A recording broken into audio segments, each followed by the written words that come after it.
السلام علیکم دوستو، کیسے ہیں آپ سب؟ میں زبینہ فیاض ایک بار پھر آپ کے ساتھ میں شروع کر رہی ہوں دی باچا بائے نگاہ راحل پارٹ 36۔ آفاق کی منزل سے گیا کون سلامت، اسباب لٹا راہ میں یا ہر سفری کا نہیں۔ مراد بے بسی اور تکلیف سے بلند آواز میں چلایا، ساتھ ہی فرش پر سے اٹھا اور پھر براق کی جانب لڑکھڑاتے قدموں کے ساتھ بڑھا۔ براق کی نگاہیں ہنوز اونور پر جمی تھی اور انہوں نے پستول کا ٹریگر دبا دیا۔ پستول سے نکلی اس گولی کی زوردار اور بھیانک آواز ہر سو گونج اٹھی۔ براق نے دیکھا کہ اس کے بالکل سامنے مراد کھڑا تھا، اس کے سامنے اس کی پشت تھی اور نور بھی بالکل شاکڈ رہ گیا تھا۔ وہ گولی براق یامان کو نہیں بلکہ مراد کارا بے کو سیدھا سینے پر جا کر لگی تھی۔ براق نے اپنے ہاتھ نقابپوش افراد کی قید سے چھڑوائے اور فرش پر گرتے ہوئے مراد کو بازوؤں سے پکڑ کر تھاما۔ اس کے ساتھ ہی گھٹنوں کے بل زمین پر بیٹھ گیا۔ مراد! ساتھ ہی وہ زور سے چلایا۔ مراد کے سینے میں سے خون کی کئی لہریں امڑ کر باہر کی طرف نکل رہی تھی۔ اس تکلیف میں اس کا چہرہ بے حد پرسکون لگ رہا تھا۔ تمہیں کچھ نہیں ہوگا، تم ٹھیک ہو جاؤ گے، اس کے گال تھپتھپاتے ہوئے وہ تیز لہجے میں کہہ رہا تھا۔ مراد زیر لب معنی خیز انداز میں مسکرایا۔ یہ تم نے کیا کیا ہاں؟ اس نے بے بسی اور تعصب سے پوچھا۔ میں نے وہی کیا جو مجھے کرنا چاہیے تھا، لمحے بھر کے بعد اس نے رک رک کر کہا۔ اس کی سانسیں دھیرے دھیرے بند ہو رہی تھی۔ کیوں؟ اس نے زخمی سے لہجے میں پوچھا۔ تم جانتے ہو کیوں؟ جواب ترنت سے دیا گیا اور پھر وہ کھانسنے لگا۔ براق کی نیلی آنکھیں نم پڑ گئی تھی۔ وہ اسے بے بسی سے دیکھتا رہا۔ میری ایک بات غور سے سنو براق، اپنی کھانسی پر بمشکل قابو پانے کے بعد اس نے دبی دبی سی آواز میں کہا۔ میں سن رہا ہوں، کہو کیا کہنا ہے۔ براق اس کے ماتھے پر بکھرے سیاہ بال نرمی سے پیچھے کر رہا تھا۔ تم مجھے معاف کر دینا اور ایک بار پھر کھانسا۔ اس کے منہ سے اب خون نکل رہا تھا۔ براق کا دل خون کے آنسو رونے لگا۔ میں تمہیں معاف کر چکا ہوں مراد، اس نے ترنت سے کہا، اور اگر ہو سکے تو اللہ سے میری مغفرت کی دعا کرنا۔ اس نے اسے آس سے بھری نگاہوں سے دیکھتے ہوئے کہا۔ یہ اس کی زبان سے نکلے بالکل آخری الفاظ تھے۔ اس کے بعد براق نے دیکھا کہ وہ مشکل سانس لے پا رہا تھا اور پھر اس کے ہونٹ ہلنا بند ہو گئے۔ سیاہ آنکھیں بند ہوئی تو دوبارہ کھل نہ سکی۔ نبضیں ہلکی ہلکی جنبش سے کانپ رہی تھی، لیکن لمحے بھر کے بعد یہ ہلکی ہلکی جنبش بھی بالکل بند ہو گئی۔ براق بالکل ساکت سا رہ گیا تھا۔ چند لمحے وہ اسے خاموشی سے خالی اور زخمی سی نگاہوں سے دیکھتا رہا اور نور نے مصنوعی تعصب سے سر جھٹکا اور پستول ایک بار پھر براق کی طرف بڑھائی۔ وہ نقابپوش افراد ایک بار پھر براق کی جانب بڑھے۔ انہوں نے جیسے ہی براق کو بازو سے پکڑنے کی کوشش کی، تبھی انہیں گولی کی ایک زوردار آواز سنائی دی۔ سب لوگوں کی نگاہیں اس وسیع کمرے کے داخلی دروازے کی جانب گئی۔ وہاں جو نقاب پوش افراد کھڑے تھے وہ اب گھٹنوں کے بل زمین پر بیٹھے تھے۔ ان پر مشین گنز تان دی گئی تھی اور ایسا کرنے والے اور کوئی نہیں بلکہ براق کے دلیر سپاہی تھے۔ براق بے ہم آ گئے، احمد اور ایرن نے ایک ساتھ بے حد فاتحانہ انداز میں کہا۔ براق کے چہرے پر بھی ایک فاتحانہ مسکان پھیل گئی۔ گولی کی جو آواز کچھ دیر پہلے گونجی تھی، وہ گولی ہوا میں احمد نے چلائی تھی تاکہ سب آگاہ ہو جائے کہ وہ سب آ گئے ہیں، براق اور اس کے سپاہیوں کا مراد کی تلاش میں نکلنے سے پہلے۔ یہ منظر آرمی کے خفیہ بیس کے وسیع ہال کا تھا، جس کے مرکز میں ہمیشہ کی طرح بے حد پراعتماد انداز میں سنجیدگی سے کھڑا تھا۔ دونوں اطراف میں کئی افسران اپنی اپنی صف میں کھڑے تھے۔ بائیں جانب والی صف میں پہلے نمبر پر بے حد چوکنا سا ہو کر احمد کھڑا تھا، اس کے ساتھ ہی پرکشش سرمئی آنکھوں والا ایرن۔ میری بات غور سے سنو، جنگل کا نام، میں پہلے جاؤں گا، تم سب میرے پیچھے آؤ گے، ٹھیک ہے؟ براق نے تو ٹوک لہجے میں کہا۔ یہاں ایک بات ملحوظ خاطر رکھی جائے کہ جنگل کا نام اس لیے نہیں بتایا گیا کیونکہ اس طرح کے علاقے ڈسپیوٹڈ ہوتے ہیں اور ان کے نام نہ لکھنا ہی مناسب ہے۔ لیکن کیوں براق بے؟ احمد نے اپنی بھوری آنکھوں کی پتلیاں سکیڑتے ہوئے پوچھا۔ کیونکہ ایسے مراد کو لگے گا کہ میں اکیلا ہوں اور وہ ضرور مجھ پر حملہ کرے گا، اس نے ترنت سے معنی خیز انداز میں جواب دیا۔ آپ کو لگتا ہے کہ ہم اسے ایسا کرنے دیں گے؟ ایرن نے فوراً ایک ہاتھ کی مٹھی بھیج کر سرمئی آنکھیں سکیڑ کر لب کاٹتے ہوئے کہا۔ براق زیر لب ہلکا سا مسکرایا اور چند قدم اس کی جانب بڑھایا۔ ریلیکس، جذبات قابو میں رکھو ایرن، اس نے اس کے کندھے پر ہاتھ رکھتے ہوئے بے حد سنجیدگی سے کہا۔ معاف کیجیے گا۔ ایرن سمجھ گیا کہ اسے یوں تیز لہجے میں نہیں کہنا چاہیے تھا۔ براق نے ہلکا سا سر ہلایا جیسے اس کی معافی قبول کی ہو، پھر دوبارہ سے اپنی بات کہنے کے لیے کچھ قدم پیچھے ہٹا۔ جب وہ مجھے اپنے ساتھ لے جائے گا تب تم لوگ اس کا پیچھا کرتے ہوئے وہاں پہنچ جانا جہاں ہم موجود ہوں گے۔ سب افسر اسے بے حد چوکنا ہو کر سن رہے تھے۔ ان سب کی گردنیں بالکل سیدھی تھی، چہرے کے تاثرات تنے ہوئے تھے اور جب تم لوگ دیکھو کہ اونور پہنچ گیا ہے تب تم لوگ جانتے ہو کہ کیا کرنا ہے۔ اس نے ایک چھوٹا سا وقفہ لیا۔ یاد رکھنا ہمارا اصل ہدف میرات نہیں اونور ہے۔ ہر لفظ پر زور دیا گیا اور اونور کے نام پر اس نے سب سے زیادہ زور دیا۔ خدا ہماری مدد فرمائے۔ احمد نے سر کو خم دے کر کہا آمین۔ اگر فتح نصیب ہوئی تو بے شک یہ فتح ہماری نہیں بلکہ اللہ کی ہوگی۔ اگر شہید ہوئے تو ہم نہیں کریں گے ہم، کیونکہ ہمارے بعد بھی کئی بہادر ایسے ہیں جو ہمارے مقصد کو پورا کریں گے، جو باطل کا سر توڑ کر رکھ دیں گے۔ اس نے بے حد پر اعتماد انداز میں کہہ ڈالا۔ تمام سپاہی یہ سن کر زیر لب مسکرائے اور سر کو خم دیا۔ اونور نے وہ ریموٹ فاتحانہ انداز میں ان سپاہیوں کے سامنے لہرایا۔ براق نے آنکھ سے احمد اور ایرن کو اشارہ کیا۔ وہ اس کا اشارہ سمجھ گئے تھے۔ تیار ہو جاؤ سپاہیوں، جنگ کا وقت آ گیا ہے۔ احمد نے بلند آواز میں کہا۔ سب نے اللہ اکبر کہا اور پھر جنگ شروع ہو گئی۔ اونور ریموٹ کا سرخ رنگ والا بٹن دبانے ہی لگا تھا کہ تبھی اونور نے دیکھا کہ اس کے ہاتھ میں موجود ریموٹ ٹکڑے ٹکڑے ہو گیا۔ اس نے بے یقینی سے نظریں اٹھا کر اس شخص کو دیکھا جس نے اتنی صفائی سے گولی چلائی تھی کہ اس کے ہاتھ کو کوئی آنچ بھی نہ آئی۔ وہ احمد الف ہی تھا۔ اونور اسے خاموش، تیکھی اور زہر خندہ نگاہوں سے دیکھتے رہ گیا۔ احمد نے تنزیہ انداز میں مسکرا کر سر جھٹکا۔ اور اب احمد اور ایرن سب سپاہیوں کے ساتھ اونور اور ان نقاب پوش افراد کی جانب دوڑے جن نقاب پوش افراد نے براق کو مضبوطی سے بازو سے پکڑ رکھا تھا۔ انہوں نے اپنی گرفت اس پر مزید جما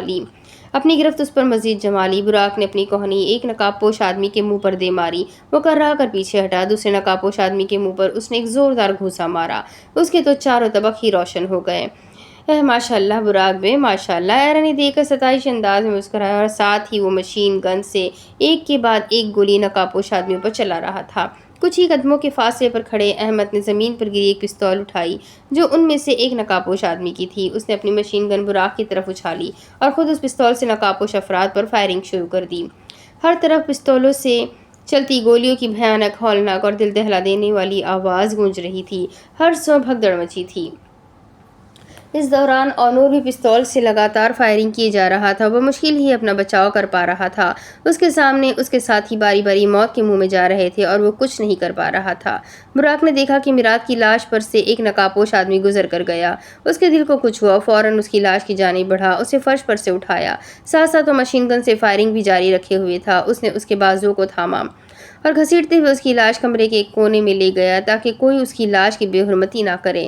خاموش معنی خیز نگاہوں سے اس نے اس لاش کو دیکھا، پھر اسے توجہ ہٹا دی۔ اب اس وسیع کمرے میں صرف چند ہی نقاب پوش افراد باقی تھے۔ براق اور اس کے سپاہی ان نقاب پوش افراد پر غالب آنے والے تھے بلکہ غالب آ ہی چکے تھے۔ اونور کے چہرے پر ایک کے بعد ایک رنگ آ کر گزر رہا تھا۔ وہ جانتا تھا کہ سب کچھ غلط ہو رہا تھا، وہ ہار رہا تھا اور اسے شکست براق ہی امان دے رہا تھا، بلکہ براق تو صرف ایک وسیلہ تھا۔ فتح اور شکست تو اللہ دیتا ہے۔ کچھ دیر بعد اس وسیع کمرے میں اب نگاہ دوڑاؤ تو فرش پر کچھ نقاب پوش افراد اوندھے منہ گرے اپنی آخری سانسیں لے رہے تھے۔ کچھ نے تو گولی لگنے کے بعد موقع پر ہی موت کو گلے لگا لیا تھا۔ یہاں اب صرف 2-3 ہی نقاب پوش افراد کھڑے تھے۔ ایک نے تو سرنڈر کر دیا اور گھٹنوں کے بل زمین پر بیٹھ گیا۔ اسے دیکھ کر باقی بچے کچے نقاب پوش افراد نے بھی سرنڈر کر دیا۔ براق نے اپنے تمام سپاہیوں کو حکم دیا کہ ان نقاب پوش افراد جنہوں نے سرنڈر کیا ہے انہیں اپنے ساتھ لے جائے، لیکن انہیں مارنا نہیں کیونکہ وہ سرنڈر کر چکے تھے۔ اونور نے ایک نظر ان نقاب پوش افراد کو دیکھا اور پھر براق کو اونور کا رنگ زرد سا پڑ چکا تھا۔ اس نے گہری سانس لی اور دونوں ہاتھوں کی مٹھیاں بھینچ لی۔ براق اس کا ارادہ سمجھ چکا تھا۔ وہ فوراً پلٹا اور تیز قدموں کے ساتھ دوڑنے لگا۔ براق بھی تیز قدموں کے ساتھ لب کاٹتا ہوا اس کی جانب بڑھا اور اسے اس کے کوٹ کے کالر سے پکڑ کر اپنی پوری قوت کے ساتھ نیچے فرش پر پٹکا۔ وہ بالکل بوکھلا گیا تھا اور ابھی وہ مزید بوکھلانے والا تھا۔ براق نے ایک زناٹے دار تھپڑ اس کے دائیں گال پر رسید کیا۔ اس کے ارد گرد کی دنیا گول گول گھومنے لگی اور پھر اس کی آنکھیں بند ہو گئی۔ وہ فرش پر بے ہوش ہو کر لیٹ گیا۔ براق اسے یوں دیکھ کر طنز استہزاء اور فاتحانہ انداز میں مسکرایا۔ احمد اور ایرن اسے گاڑی میں ڈالو اور ان نقاب پوش افراد کو بھی، اور ہاں ان کے نقاب بھی اتارو، ان سب سے ابھی حساب لینا ہے، اس نے تحکم سے کہا۔ احمد اور ایرن سر کو خم دے کر اس کے حکم کی تعمیل کے لیے آگے بڑھے۔ یا اللہ، لاکھ لاکھ شکر ہے آپ کا، اس نے زیر لب کہا۔ دل بے حد خوش تھا۔ اللہ نے اسے کامیاب کیا۔ وہ اللہ کا جتنا شکر ادا کرتا وہ کم تھا۔ وہ اس دیوار کی طرف پلٹا جس پر کئی مانیٹرز نصب تھے۔ اس نے چند لمحے ان مانیٹرز کو پرسوچ گہری نگاہوں سے دیکھا، پھر موبائل پر ایک نمبر ڈائل کیا اور فون کان سے لگایا۔ دیندار بے مجھے آپ سے ایک کام ہے۔ اور پھر اس نے کہنا شروع کیا۔ اس نے دیندار بے کو ان علاقوں کے نام بتائے اور ساتھ ہی ان علاقوں کی مزید کچھ معلومات دی۔ یہ وہ علاقے تھے جن میں کئی بم فٹ تھے۔ انہیں ڈیفیوز کروانے کی ذمہ داری اس نے دیندار بے کو دی۔ انہوں نے فوراً اسے تسلی دی کہ یہ کام آج ہی ہو جائے گا، اور بالکل ایسا ہی ہوا۔ یہ کام آج ہی ہو گیا تھا اور کسی کو کوئی بھی نقصان نہ ہوا۔ بلا شبہ اس کا صحرا براق امان کے سر ہی جاتا تھا۔ میکائل جب ہسپتال پہنچا تو اسے اور بھی بہت سی نئی خبریں ملنے والی تھیں جو اس کے لیے تباہی نہیں، بہت بڑی تباہی لانے والی تھی۔ مرہم پٹی کے بعد اسے پولیس اہلکاروں نے بتایا کہ اس کے خلاف نینا احسن نے FIR کٹوائی ہے، اور وہ FIR اس بات کی تھی کہ اسے اغوا کیا گیا تھا۔ نینا نے اپنا بیان بھی ریکارڈ کروا لیا تھا، اور صرف یہی نہیں، اس پر اور بھی بہت سے کیسز کروا دیے گئے تھے، جن میں سے ایک کیس یہ تھا کہ اس نے اپنی بیوی ماریہ کا قتل کیا ہے۔ ماریہ کے قتل کیس کے علاوہ اس پر یہ کیس بھی ہو گیا تھا کہ منی لانڈرنگ میں ملوث ہے، اور کس کے ساتھ منی لانڈرنگ میں ملوث تھا؟ وہ شخص تھا راجیش، وہی دہشت گرد جس کے ساتھ مل کر وہ منی لانڈرنگ کیا کرتا، جس کے کہنے پر وہ کئی بیانات دیتا اور اس کے بدلے اسے ایک اچھی خاصی رقم ملا کرتی۔ وہ اب ملٹری کے گڈ بکس سے نکل چکا تھا، اور یہ اس کے لیے ایک بہت ہی بری خبر تھی۔ اس کا سر چکرانے لگا تھا۔ اس وقت اس کے ساتھ اسلم بھی نہیں تھا، کیونکہ اسے پولیس اہلکار تھانے لے جا چکے تھے۔ میکائل کا بھی ہسپتال سے اگلا ٹھکانہ وہی تھا۔ پولیس اہلکاروں کو اوپر سے یہ آرڈرز آ چکے تھے کہ اسی ہفتے میکائل کو ہسپتال سے تھانے لے جایا جائے، کیونکہ ڈاکٹرز نے یہ کہا تھا کہ اسے گولی ہلکی سی چھو کر ہی گزری تھی، اس لیے یہ چوٹ کچھ ہی دنوں میں ٹھیک ہو جائے گی۔ میکائل پر جو کیسز کیے گئے تھے وہ بظاہر اس کی مخالف پارٹیز کی طرف سے کیے گئے تھے، لیکن وہ جانتا تھا کہ ان سب کے پیچھے اور کسی کا نہیں بلکہ نینا احسن کا ہی ہاتھ ہے، اور ایسا ہی تھا۔ نینا احسن کے پاس میکائل ملک کے خلاف جتنے ثبوت تھے، اس نے ان سب ثبوت کی کاپیز اپنے چینل کے پروڈیوسر کو میکائل کی انٹرویو کے بعد ہی فراہم کر دی تھی، کیونکہ وہ جانتی تھی کہ وقت کا بھروسہ نہیں۔ اگر اسے کچھ بھی ہو گیا تو کم از کم میکائل کے خلاف اس کے پاس جو ثبوت تھے وہ ضائع تو نہیں ہوں گے۔ اس کے چینل کے پروڈیوسر ساحل صاحب نے ہی وہ ثبوت میکائل کے مخالف پارٹیز کے رہنماؤں کو فراہم کیے تھے، لیکن اس کے بدلے انہوں نے ان سے بھاری قیمت بھی وصول کی تھی۔ اس منافق اور مفاد پرست دنیا میں ہر کوئی اپنا مفاد ہی دیکھتا ہے، سو انہوں نے بھی اپنا مفاد ہی دیکھا۔ جب نینا نے انہیں وائس میسج کیا کہ کچھ لوگ اس کا پیچھا کر رہے ہیں، تو انہوں نے ہی پولیس کو اس بارے میں آگاہ کیا۔ اس مشکل وقت میں یہ سچ تھا کہ ساحل صاحب نے اس کا کافی ساتھ دیا۔ وجہ یہ تھی کہ وہ نینا کو جانتے تھے، وہ جانتے تھے کہ وہ کس قدر بہادر، نڈر اور دیانتدار ہے۔ اسے ان کے چینل کے ساتھ کام کرتے ہوئے 5-6 سال ہونے کو آئے تھے، اور ساحل صاحب یہ بات اچھے سے جانتے تھے کہ نینا احسن ہی ہے جو ان کے چینل کی TRP ریٹنگز مینٹین کیے ہوئے ہے۔ ان سب باتوں کو مد نظر رکھ کر ہی انہوں نے نینا کا ساتھ دینے کا فیصلہ کیا تھا۔ اگر نینا کو کچھ ہو جاتا تو انہیں اپنے چینل کی TRP ریٹنگز کی خاصی فکر پڑی رہتی، اور وہ یہ بات بھی خوب جانتے تھے کہ نینا احسن کی طرح کا صحافی انہیں کافی عرصے تک نہیں مل سکتا تھا۔ جہاں تک بات تھی کہ پولیس اس بوسیدہ اور پرانی سی عمارت تک کیسے پہنچے، تو وہ اس طرح سے پہنچی تھی کہ نینا احسن کی کار میں ٹریکر لگا تھا۔ اس کی کار کو ٹریک کرنے کے بعد انہوں نے اس کے نام پر جو سمز تھی انہیں ٹریس کیا۔ انہیں معلوم ہوا کہ نینا احسن کے نام پر 2 سمز تھی۔ ایک سم انہیں اس موبائل سے ملی جو اس کی کار میں موجود تھا، دوسری سم یقیناً اس کے دوسرے موبائل میں تھی۔ یہ وہ چھوٹا سا بٹنوں والا موبائل تھا جس کو نینا نے صرف فون کالز کے لیے ہی رکھا ہوا تھا۔ جب میکائل ملک اسے اس بوسیدہ سی عمارت میں لے گیا تو وہ نہیں جانتا تھا کہ نینا نے اپنے عبائے میں ہی وہ موبائل چھپا رکھا تھا، اور اس نے جب یہ دیکھا کہ کچھ لوگ اس کی کار کا پیچھا کر رہے ہیں، اس وقت اس نے اس موبائل کا آڈیو ریکارڈر آن کر دیا۔ پولیس ان تک اس کے اس چھوٹے سے بٹنوں والے موبائل میں موجود سم کو ٹریس کر کے ہی ان تک پہنچی تھی۔ نینا احسن کے پاس جو آڈیو ریکارڈنگ تھی جس میں میکائل نے اپنے ہر جرم کا اعتراف کیا تھا، اس نے وہ ریکارڈنگ میڈیا کو فراہم کر دی تھی، اور تو اور جب اسے تھانے لے جایا گیا اس نے وہ آڈیو ریکارڈنگ پولیس کو بھی فراہم کر دی۔ اسے گھر پہنچتے ہوئے شام ہو گئی تھی۔ وہ اب اس کرائے کے فلیٹ میں نہیں آئی تھی، وہ تو اپنے گھر آئی تھی۔ اسے اب اس فلیٹ میں چھپ کر رہنے کی کوئی ضرورت نہ تھی۔ اپنے گھر آنے سے پہلے وہ تھانے میں تھی، میکائل ملک کے خلاف رپورٹ اور FIR درج کروانے اور اس کے خلاف اپنا بیان ریکارڈ کروانے کے بعد وہ سیدھا اپنے گھر لوٹی۔ گھر پہنچتے ہی اس نے احسن صاحب کو میسج کر دیا تھا کہ وہ لوگ بھی اب گھر واپس آ سکتے ہیں۔ احسن صاحب نے جواباً بس اوکے لکھ کر بھیج دیا۔ اس نے انہیں میسج کرنے سے پہلے کال کی تھی، لیکن انہوں نے کال ریسیو نہ کی۔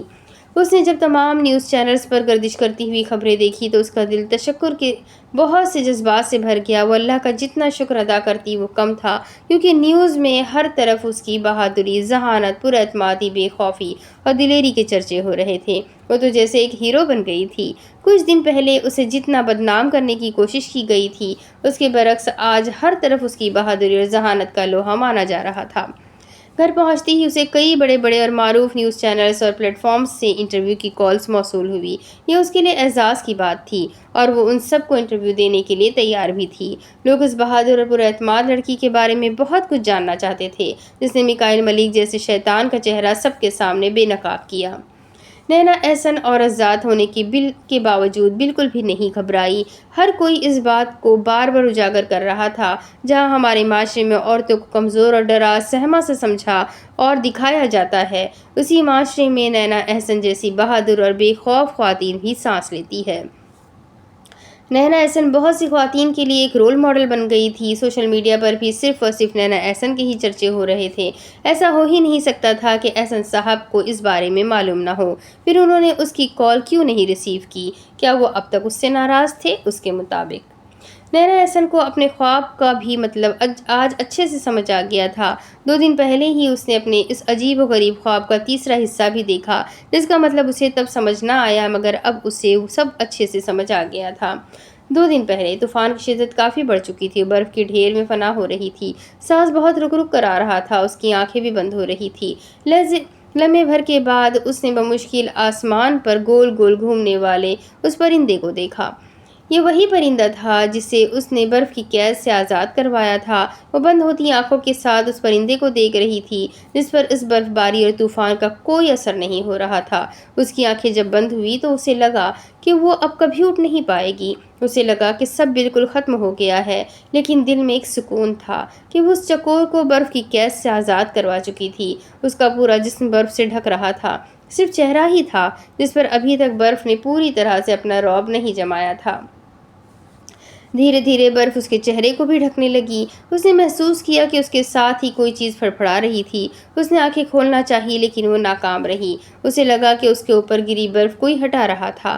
وہ ابھی بھی آنکھیں کھول کر دیکھنا چاہتی تھی، لیکن وہ مسلسل ناکام ہو رہی تھی۔ کچھ ہی دیر بعد اسے اپنا آپ کچھ ہلکا ہلکا محسوس ہونے لگا، اور اس بار اس کی آنکھیں بھی کھل گئی۔ وہ پرندہ جسے اس نے برف کی قید سے آزاد کروایا تھا، وہی پھڑپھڑاتے ہوئے اپنے پروں سے اس کے اوپر گری برف ہٹا رہا تھا۔ وہ چونک کر یہ منظر دیکھتی رہی۔ اس پرندے نے کچھ ہی دیر میں اس پر گری ساری برف کو ہٹا دیا۔ جس طرح سے اس نے اس پرندے کو برف کی قید سے آزاد کروایا تھا، ویسے ہی اس پرندے نے بھی اسے برف کی قید سے آزاد کروایا۔ اس نے برفیلی زمین سے اٹھنا چاہا اور وہ اس میں کامیاب رہی۔ جب وہ کھڑی ہوئی تو پرندہ بے حد فاتحانہ سے انداز میں آسمان پر اڑ گیا۔ وہ اسے دور اڑتے ہوئے جاتا دیکھتی رہی۔ طوفان اب تھم رہا تھا۔ اس نے ایک نظر اوپر آسمان پر دیکھا۔ وہ جانتی تھی کہ اسے بظاہر اس پرندے نے برف کی قید سے آزاد کیا ہے، لیکن اصل میں اسے آزاد تو اللہ نے کروایا تھا۔ وہ پرندہ تو صرف ایک وسیلہ بنا تھا۔ بالکل ایسے ہی نینا بھی اس پرندے کو برف کی قید سے آزاد کروانے کے لیے صرف ایک وسیلہ بنی تھی۔ اس پرندے کو آزاد بھی اللہ نے ہی کروایا تھا۔ وہ ایک دم ہڑبڑا کر اٹھی۔ اس وقت اسلام آباد کی تمام مساجد کے سپیکرز فجر کی اذان کی آواز سے گونج رہے تھے۔ وہ بستر پر لیٹی تھی۔ اسے اپنے خواب کا مطلب اس وقت بالکل بھی سمجھ نہ آیا۔ شام کے گلابی، نارنجی، گہرے سنہرے اور سرمئی رنگوں کا آسمان پر بسیرا تھا۔ تمام پرندے اپنے گھروں کو لوٹ رہے تھے۔ ایسے میں نینا احسن کے کمرے میں نگاہ دوڑاؤ تو فرش پر ایک جائے نماز بچھی تھی، جس پر وہ بیٹھی تھی، اور اپنے ہاتھ اس نے اللہ کی بارگاہ میں دعا کے لیے اٹھائے ہوئے تھے، مگر آج وہ کچھ بول نہیں پا رہی تھی۔ اسے سمجھ ہی نہیں آ رہا تھا کہ وہ کیا کہے، یا یہ کہنا بہتر تھا کہ اسے سمجھ ہی نہیں آ رہا تھا کہ وہ اللہ کا شکر کن الفاظ میں کرے۔ اس وقت اس کی سیاہ آنکھیں برس رہی تھی، یہ برسات بہت کچھ کہہ رہی تھی۔ وہ یوں ہی اللہ کی بارگاہ میں اشک بہاتے بہاتے سجدے میں گر گئی۔ اللہ انسان کے دل کے کتنا قریب ہے نا، انسان کچھ نہ بھی کہہ پائے پھر بھی اس کے دل کے ہر جذبے، ہر احساس کو سمجھ لیتا ہے۔ مغرب کی نماز پڑھنے کے بعد اس نے اپنے کمرے میں ارد گرد نگاہ دوڑائی۔ ساری بتیاں روشن تھیں، اسے اپنے کمرے کو دیکھ کر بہت سکون مل رہا تھا۔ ہر سو تمکنت سی پھیلی تھی۔ وہ بیڈ کی سائڈ ٹیبل کی جانب بڑھی، اس پر سے اپنا موبائل اٹھایا، ایک نمبر ڈائل کیا اور لمحے بھر کے لیے کچھ سوچا۔ پھر فون کان سے لگا لیا، دوسری جانب ایک رنگ جا رہی تھی، پھر دوسری رنگ گئی تو فون اٹھا لیا گیا۔ عریشہ نے اسے سلام کیا تو اس کا لہجہ اسے متذبذب سا لگا۔ وہ جانتی تھی کہ وہ اتنی متذبذب کیوں تھی۔ اس نے بھی جواباً اسے وعلیکم السلام کہا۔ پھر دونوں جانب چند سیکنڈ کی خاموشی چھا گئی۔ عریشہ، مجھے تم سے کچھ کہنا تھا۔ اس نے ایک گہری سانس اندر کو کھینچی۔ اب سے تم میری اسسٹنٹ نہیں ہو، اس نے بے حد سرد لہجے میں کہا۔ عریشہ ایک دم کافی حیران ہوئی۔ اسے یاد تھا میکائل نے اس سے وعدہ کیا تھا کہ وہ نینا احسن کو اس بارے میں کچھ نہیں بتائے گا کہ عریشہ میکائل ملک کے لیے نینا کی مخبری کرتی ہے۔ کہیں نینا کو معلوم تو نہیں ہو گیا میرے بارے میں، اور اگر اسے معلوم ہوا ہے تو اسے کس نے بتایا ہوگا؟ کیا میکائل نے اسے بتایا؟ وہ دل ہی دل میں بے چینی سے سوچ رہی تھی۔ کیوں؟ کیا ہوا نینا؟ اس نے رک رک کر پوچھا۔ نینا نے ایک ٹھنڈی سانس اندر کو کھینچی۔ یہ تم مجھ سے پوچھ رہی ہو کہ کیا ہوا ہے؟ اس کی سیاہ آنکھوں میں گہرا کرب امڑ آیا۔ عریشہ بالکل گنگ رہ گئی۔ وہ سمجھ گئی تھی کہ اسے اس کی حقیقت معلوم ہو گئی ہے۔ تم نے بہت غلط کیا عریشہ، مجھے تم سے یہ امید نہیں تھی، اس نے چبا چبا کر کہا، پھر چند لمحے کے لیے خاموش ہو گئی۔ عریشہ کے چہرے پر ایک کے بعد ایک رنگ آ کر گزرا۔ اس نے خود کو کمپوز کیا اور پھر کچھ کہنے کے لیے لب کھولے۔ تم کیا کہہ رہی ہو؟ میں کچھ سمجھ نہیں پا رہی، وہ کہہ رہی تھی تو اس کے لہجے میں بے چینی مزید بڑھ گئی۔ وہ ابھی بھی اسے دھوکہ دے رہی تھی۔ جھوٹ بولنا بند کرو، آخر کتنا جھوٹ بولو گی؟ تم اب سے میری دوست بھی نہیں ہو، اس نے تیز لہجے میں ہر لفظ پر زور دیتے ہوئے کہا۔ تو کیا میں تمہاری دشمن ہوں؟ اس کا لہجہ بے تاثر سپاٹ سا تھا۔ ہاں، کیونکہ ایک منافق سے بڑا دشمن اور کوئی نہیں۔ نینا کی آنکھیں ہلکی سی گلابی ہو گئی۔ عریشہ نچلا لب دباتے ہوئے اسے خاموشی سے سنتی رہی۔ تم جانتی ہو کسی نے کہا ہے کہ دل خدا کا تخت ہے اور دل دکھانے کی سزا سخت ہے، اس نے زخمی سے انداز میں کہا تو عریشہ کو لگا جیسے اس کے دل پر کسی نے ہتھوڑا مارا ہو۔ نینا میری بات سنو، بے حد تیز لہجے میں اس نے کچھ کہنا چاہا لیکن نینا نے اس کی بات کاٹ دی۔ مجھے اور کوئی بات نہیں کرنی، اور پھر اس نے فون کھڑک سے بند کر دیا۔ عریشہ اپنے ہاتھ میں موجود موبائل کی اسکرین کو خالی خالی ویران نگاہوں سے دیکھتی رہی۔ اسے اپنے دل پر بہت سا بوجھ محسوس ہو رہا تھا۔ میں نے کچھ غلط نہیں کیا، ہر کوئی اس دنیا میں اپنا مفاد دیکھتا ہے، میں نے بھی اگر اپنا مفاد چاہا تو اس میں کیا غلط ہے؟ اس نے زیر لب بڑبڑا کر سر جھٹکا۔ دل اور دماغ ایک دوسرے کا ساتھ نہیں دے رہا تھا۔ اسلام آباد میں آفتاب اپنی سنہری کرنیں افق پر ہر سو پھیلانے میں مگن تھا۔ سفید روئی کی مانند بادلوں کے چھوٹے چھوٹے ٹکڑے آسمان پر لہرا رہے تھے۔ آج فضا میں ہلکی ہلکی سی ٹھنڈی ہوا بھی چل رہی تھی، جس کے باعث درختوں کی شاخیں ٹھنڈی ٹھنڈی ہوا کے ملائم جھونکوں سے ہلکے ہلکے ہلکورے لے رہی تھی۔ وہ اس وقت کچن میں موجود تھی، چولہے پر مزیدار اور لذیذ کھانے پک رہے تھے۔ اس کے چہرے پر ایک نرم اور خوبصورت مسکان پھیلی تھی۔ حلیمہ صاحبہ کا کچھ ہی دیر پہلے میسج آیا تھا کہ وہ لوگ بس پہنچنے والے ہیں۔ نینا کافی خوش تھی، اتنی کہ اس کی آنکھیں وقفے وقفے سے بھیگ جاتی۔ اس کے کانوں میں جب گاڑی رکنے کی آواز گونجی تو وہ دوپٹہ اپنے ارد گرد لپیٹتے ہوئے تیزی سے دوڑی۔ دل زور زور سے دھڑک رہا تھا۔ وہ اپنے ماں باپ سے اتنے دنوں بعد ملنے جا رہی تھی۔ اس وقت وہ یہ سوچنا بھی نہیں چاہتی تھی کہ احسن صاحب اس سے ملیں گے یا نہیں، وہ اس سے ناراض ہوں گے یا نہیں۔ جب وہ لان میں پہنچی تو اس کے قدم یک دم رک گئے، سیاہ آنکھیں نم ہو گئی، بے حد نم۔ کچھ ہی قدموں کے فاصلے پر احسن صاحب کھڑے تھے جو دونوں ہاتھ باندھے، گردن اونچی کیے اسے خاموش نگاہوں سے دیکھ رہے تھے۔ اس نے ان کے چہرے کو غور سے دیکھا، چشمے کے پیچھے سے ان کی آنکھیں نم دکھائی دیتی، چہرے پر جھریاں بھی اس سے پہلے سے کچھ زیادہ لگتی۔ وہ یقیناً پچھلے دنوں کافی پریشان رہے تھے۔ نینا ان کی طرف بڑھی اور ان تک پہنچ کر اس نے انہیں زیر لب نرم مسکراہٹ کے ساتھ دیکھا۔ کیسے ہے آپ بابا؟ اور پھر اس نے انہیں گلے لگا لیا، پھر پھوٹ پھوٹ کر رونے لگی۔ احسن صاحب کی آنکھیں بھی برسنے لگی۔ حلیمہ صاحبہ ایک دو قدم کے فاصلے پر کھڑی یہ خوبصورت منظر دیکھ رہی تھی اور نہ جانے کب ان کی آنکھوں سے بھی وہ بے رنگ مائع گرنے لگا۔